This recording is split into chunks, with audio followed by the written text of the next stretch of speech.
Okay, back here in pen one, the pair of gilts from this pen, both 3 litters. So these will be tags 4 and tag 5. Tag 4 is going to be ear notch 3-4, and tag 5 is 3-1.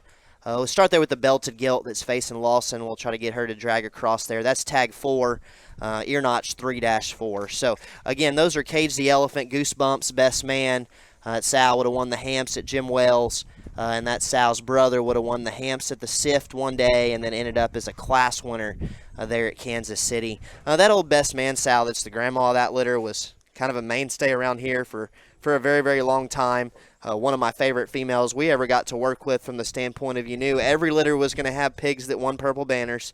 She was going to have a bunch of them. She was going to milk them great, and you'd sell the whole litter. So for those of you that are maybe looking at dual-purpose stuff to show and then make sows with, it's probably as good as you're going to get from us from that particular standpoint here in this pair of 3 litters. The belted gilt has been one that as soon as we set them on chips, that was the first pen we sat down, and I saw her and thought, man, if the rest of them look like this, we're going to be in really good shape. That one, in terms of her feature, her design, her skeleton, awfully good. Big, big limbs that match the right kind of muscle up high, and the way it's laid on her body, I think, is very good.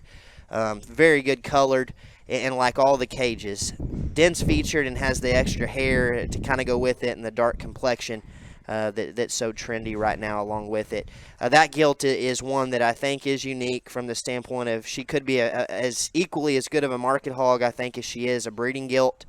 She's just kind of that kind that covers all the bases that make both those types of animals good. We'll talk the solid black gilt next. She's tag 5. Ear notch 3-1. So litter mate there, of the pair, that one's the more moderate one that's a little boxier, a little shorter sided. Very dense, very, very bold in terms of her feature.